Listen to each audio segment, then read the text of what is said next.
Et bonsoir à tous, vous êtes sur Lancer Critique et aujourd'hui on va faire la deuxième partie de la vidéo consacrée aux campagnes dans Warcry.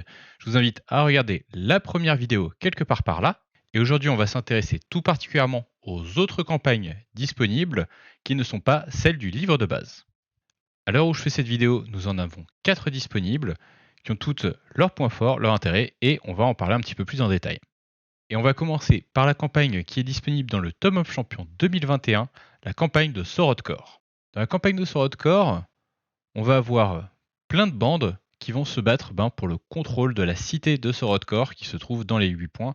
Vous avez toute l'explication autour de ce lieu qui est assez particulier dans le Tome of Champions 2021. C'est une campagne qui est prévue pour être jouée avec un minimum de 3 joueurs, mais il n'y a pas vraiment de limite haute. Vous pouvez jouer à une douzaine sans aucun souci sur cette campagne en particulier. Par contre, vous serez obligé de jouer toujours avec les mêmes joueurs. On n'est pas sur le système du livre de base, donc cette fois-ci, il nous faudra un groupe fixe tout au long de la campagne. Et c'est une grosse campagne, elle est prévue pour être jouée sur 3 mois et au moins une douzaine de séances. Ce qui fait l'originalité de cette campagne, et son système de prise de territoire.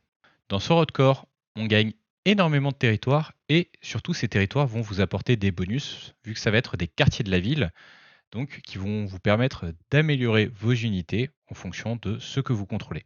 D'ailleurs, vous pouvez également améliorer ces endroits de façon à les rendre encore plus performants. Bien sûr, d'un autre côté, les autres joueurs ont la possibilité de vous les voler si jamais ils arrivent à vous battre lors des parties. Tout l'intérêt de cette campagne va être vraiment sur cette gestion de territoire. La campagne va être découpée en 3 phases, offrant à chaque fois accès à des nouveaux lieux avec des bonus toujours plus intéressants. Le principe lors de cette campagne va être de faire 3 séances où vous allez faire des parties normalement, comme lors d'une campagne classique, et lors de la 4e semaine, on va faire une grosse bataille de convergence afin de voir qui c'est qui va contrôler le quartier. Et on va donc recommencer ça pour les 3 quartiers de Sword Core. Ce qui fait qu'à la fin, nous arrivons à un total de 15 territoires et donc vous aurez des bandes en 1750 points, sachant que vous avez toujours la possibilité de dépenser des points de victoire pour renforcer votre armée. Donc vous pouvez monter à 1900 points, ce qui est assez fou pour du Warcry. Cependant, vous gagnerez beaucoup plus de territoires, encore une fois, sachant que vous êtes limité à 5 territoires par phase, donc un total de 15 territoires à la fin du jeu. En soi, c'est une excellente campagne, très fun à jouer. C'est peut-être un petit peu plus simple à gérer que les campagnes individuelles de Warcry. Idéalement, il faut mieux qu'on ait quelqu'un qui s'occupe de la gérer afin de voir où en est tout le monde, de pouvoir plus ou moins planifier la progression et les séances. On est sur une version plus narrative et un peu plus travaillée des règles de campagne officielle du livre de base.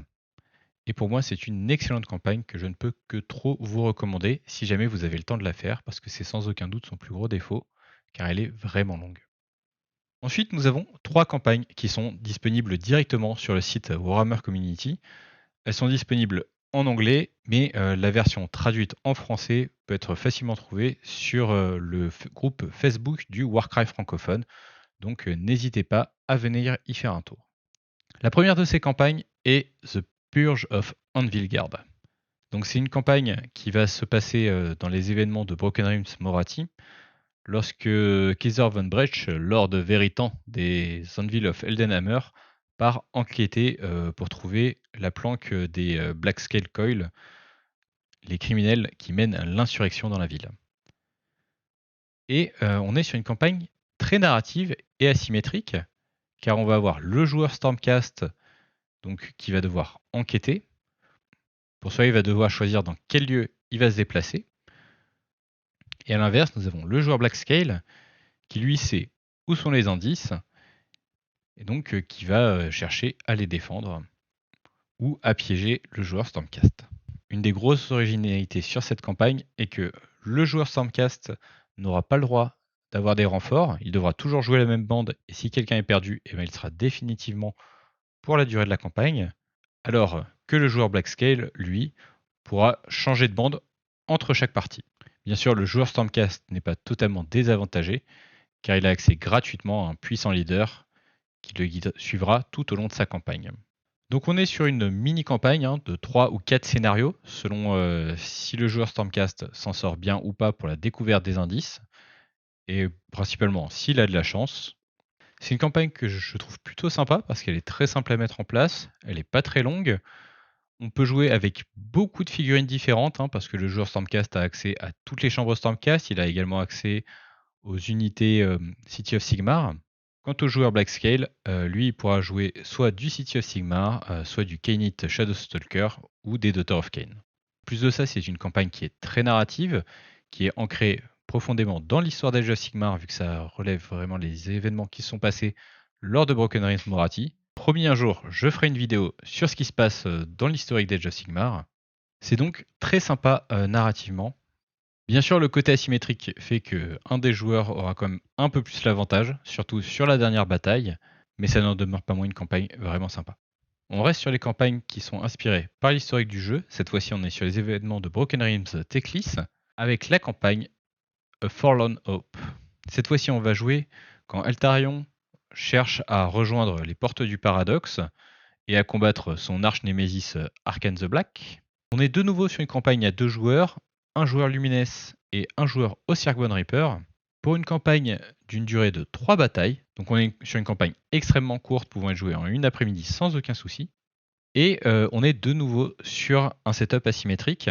Donc on a le joueur Lumines qui va jouer avec Eltarion, donc un des héros de Age of Sigmar, qui va devoir faire tout un périple. Là, on aura un petit côté livre dont vous êtes le héros, car il va devoir choisir le chemin qu'il emprunte, sachant que chaque chemin aura des récompenses, mais aussi des difficultés qui lui sont spécifiques.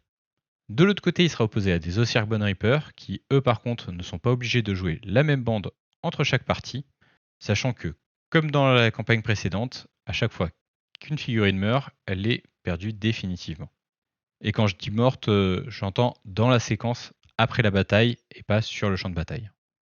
Et ce qui fait vraiment l'originalité de cette campagne est déjà qu'on a accès à un Endless Spell pour la première fois dans Warcry. Et surtout, lors de la bataille finale, on va pouvoir jouer Eltarion et Arcane the Black.